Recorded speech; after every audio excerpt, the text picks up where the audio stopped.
into the lead in the first half, and they've gonna hit obviously see to it that they're gonna hit obviously win this beautiful game of football. And this is what we call the Rokani Media Football coming through to react to the big game of football that we went ahead to happen in here onto the Euros tournament that went ahead to obviously happen in there for you, and all went as planned. And England have gone ahead obviously win their opening game of the group stages, and it really went ahead to give them a very huge boost. It has been Jude Bellingham in the 13th minute as Bukayo Saka ran towards the byline, and his deflected cross fell into the vicinity of Jude Bellingham and headed in the back of the net to give England that only goal that saw them really win the beautiful game of football that they played against Poland in a stadium called Vettelins Arena down in Germany. Smash the like button, comment and share. If you're watching us for the very first time, endeavor to subscribe to this channel so as not to miss out on stories that we do upload in here on a daily. Rokani David is my name, and here we come to obviously bring you the latest news and information as far as this game of football is really concerned. Remember, Denmark had played earlier, and Denmark went ahead to obviously draw with Slovenia by 1-0, and that's how things really went ahead to happen for the side of Denmark, meaning that England is topping the group, as I'm gonna show you the results as per now. You can as well go into the comment section, the live chat, and vote for who your man of the match was. But let's obviously break down this game of football. For me, it was a game of two halves. In the first half, England was all over the place. They had the most number of shots, ball possession. They could win every second ball, and the only problem they had that was the end product of their game. It was really lacking, and they looked like they couldn't obviously identify their number 9 to an extent that in the entire 90 minutes they only looked out for Harry Kane just once in the 18-yard box area, or the 6-yard box area of the opponent, showing you that their build up from the back to the final third was really lacking into creating for this guy. Because if you don't create for number 9, you won't really find it easy to break down teams like this in Europe, because every team has quality players that can obviously come up and really shock you. And you've gone ahead to see to it that when Germany went ahead to win by 5 goals to 1, you saw the quality of the players they really had. And when you look at England, I think the manager has always been the problem, but you have to give him credit that winning the opening game of the group stages of the tournament is not something easy. It's always hard, because every team is like looking at that game of football and knowing that if at all we really get something big about it, then we'll find ourselves in a position of really winning it big. So that's it, and that's why you should give him that credit. And I think I'll judge this guy after the game, after the tournament, because all what he's supposed to do to obviously save himself is by winning this tournament. If he doesn't win the tournament, then people are really gonna go at him, and really they're gonna be calling for him to be sacked from the England national team. Because when you look at the quality that England has, you obviously have to understand that it's really a very good team that can really take everything to where they deserve it to be. So that is England for you. They've gone ahead to beat Poland, and Poland really looked good. And in the second half, they really came up and really lived up to the occasion, right? Oh, it's not Poland, it's Serbia. Sorry, guys. I don't know why I've gone in for Poland. Sorry about it. It's Serbia. It is Serbia. It is Serbia.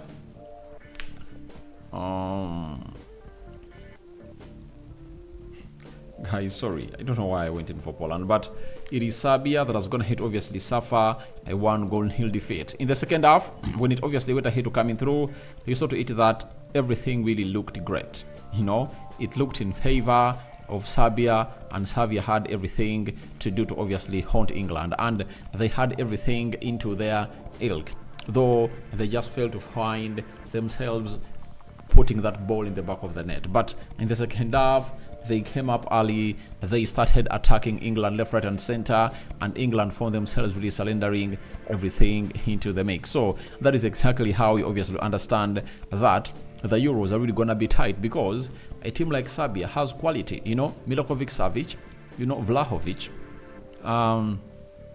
Mitrovic, those kind of players, all really great. And I saw Dusan Tadic come on through, Jovic came on through, so they really have some good quality. And I think it was a matter of them really having a little bit of composure into the final third and obviously creating moments. I saw Dusan Vlahovic trying to shoot at goal, and obviously Pickford went ahead, obviously put in a very beautiful save. So England have gone ahead to start off very well, and they are playing Denmark next, right? So if they are playing Denmark next, that means that all they need is a win. All they need is a win to see to it that they obviously qualify for the round of 16 of this tournament. So that is exactly how things have gone ahead to happen down in Germany. England have gone ahead to win, but their win has not been convincing.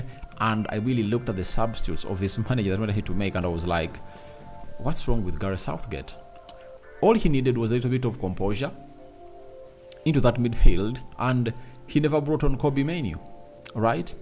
He never brought on Kobe Mainoo. And I thought that he was going to take off Trent Alexander-Arnold and played Kobe Mainoo in that midfield, but went ahead obviously take off Trent and brought on Conor Gallagher, and you don't really see a lot of composure into Conor Gallagher, and all what you needed was composure from Kobe Mainoo. And secondly, on the substitutes, I think Gerard Bowen is good, but I think Carl Palmer is better. He offers you something different with the ball, and I think it shows you that this manager doesn't want to obviously operate with talented players. Why? Gerard Bowen is just a player who runs a lot, you get, and he took off Saka and brought on Gerard Bowen, and he was like, maybe let me add a little bit of pace into this team to see to it that I can create what we call a counter-attack, hitting the teams with the break. Yet if you have Carl Palmer, he will come in through and obviously create lots of moments for you into that final third by unleashing players like Harry Kane in the half of England, and he can also really do the hold-up play and really take off players. He also tracks back very well. So he has a lot to do in his homework for the next game, because you cannot really say it. You're going to play Trent Alexander-Arnold in the midfield. He's not press resistant, and he's not that kind of player who has that brain, you get, and it was going to hit to affect the fluidity of England while going forward. Declan Rice came in front, obviously won every duel, and therefore he blocked very many players, and he saw to it that he put up a very beautiful show. But as he went ahead to put on a very beautiful show, you saw what stopped him from obviously becoming the player that he's supposed to be, because he won the ball, but he had no person to link the midfield with the attack, and that player was supposed to be Kobe Mainoo to obviously do the needful, or else would have gone ahead to Jude Bellingham, go into the double pivot, let Phil Foden play as the central attacking midfield. Then you get in Carl Palmer and obviously find Anthony Gordon on the field of play, because England played the entire game when they had only one wing operating. That was the right wing where Bukayo Saka was really playing. That was the only operating place, all wide space for the side of England. The left was really dead, with Kylian Trippier being played as a left back. His involvement in the attacking phase is always limited, meaning that he can't obviously come in through to offer you what you really deserve as a team. So that is exactly what went ahead to happen at the side of England, and he has a lot of homework to do. The return of Luke Shaw into the game of Denmark might obviously do something great for the side of England, and I think he should think of starting Anthony Gordon. That is it, because you need to be having two wings operating at the same full length. Today Saka's gonna hit to have a very beautiful game. He really had everything in, and he created a lot of damage to the left back of Serbia. You saw it hit very well. He created a lot of damage to that man of Serbia, and he was like, oh my god, Saka was really a threat to that side. So if you are the manager, there are lots of things that are supposed to be changed into that game, because when you play a more well-organized team, I tell you, it's really gonna be hard for England to really put up a show. You can't go ahead and really play like in the quarterfinals and semifinals, when you're having only one wing that is really operating, you need to be having at least two wings that are really operating at full pelt. Because if Saka had someone else to help him on the left, attention would have gone ahead to be divided, and they would have gone to know that England needed. They would have gone ahead to know that they're having very many people they're supposed to mark and really get them out of the game. But at that juncture, they couldn't obviously hate anyone out of the game. They could easily get Saka out of the game because he was the only attacking threat that they could obviously put down. And I saw Phil Foden being played on the left. You are limiting him.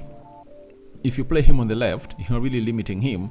Even at Man City, his worst played games are those games where Foden has gone ahead to be played onto the left. And I think this manager doesn't have the art to really make Phil Foden shine. I tell you, he's not gonna make Phil Foden shine, because in that team of England, if you want Phil Foden to shine, play him into the middle of the park, because England is not a football passing side that will obviously see him really enjoy his game on the left wing. That is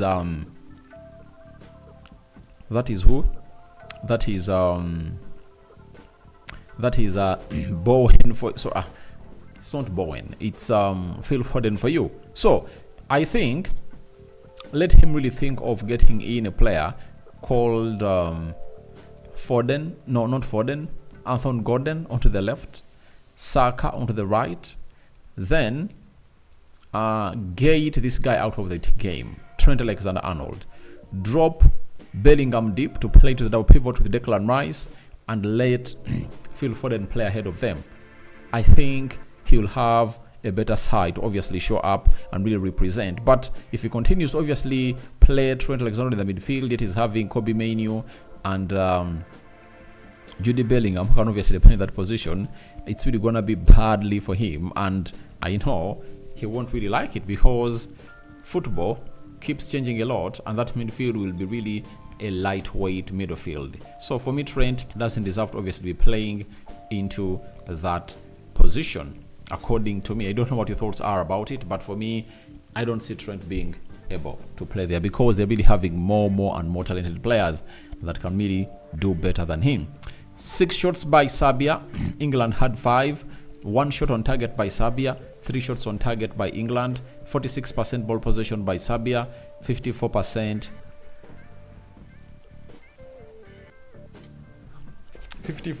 ball possession by England. 505 passes completed by Serbia. Then 592 passes completed by England. 86% passing accuracy by Serbia. England had 89% passing accuracy.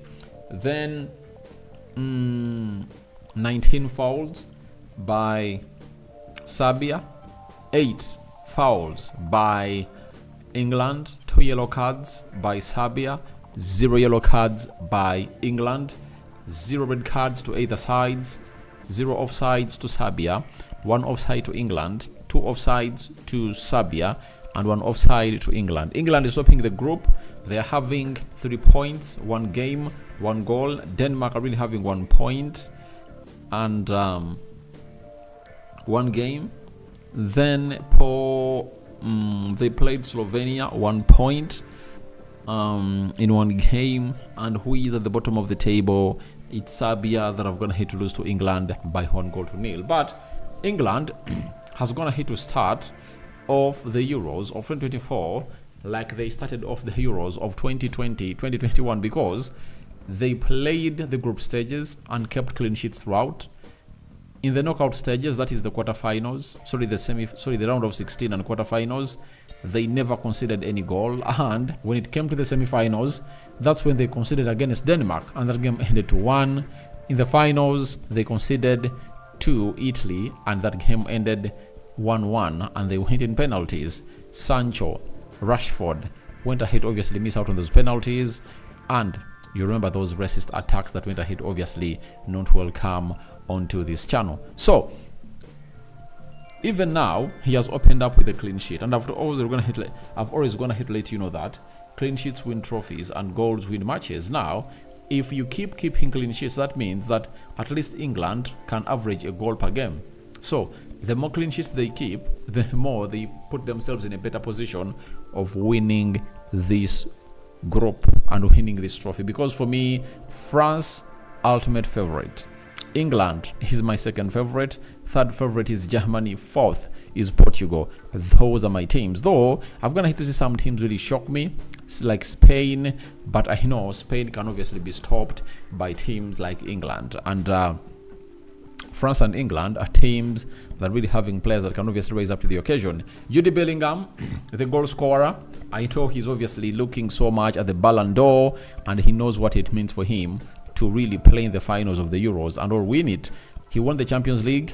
He won the La Liga with Real Madrid, and if at all he can do something special for the England national team, then he can obviously be into one of the biggest games or biggest stages of world football and really step on the podium to obviously win the Ballon d'Or, because I know he's gonna step on the podium, but to put himself in a position of winning this Ballon d'Or, this England side has to really win the Euros. If England wins the Euros, nothing is gonna stop him, unless otherwise Brazil wins the Copa America with Vinicius Jr. putting up a very beautiful performance. But for Bellingham, he has come out, raised up to the occasion, put in the shift, and the work has gonna hit to reflect down there into what he's gonna hit to be doing today.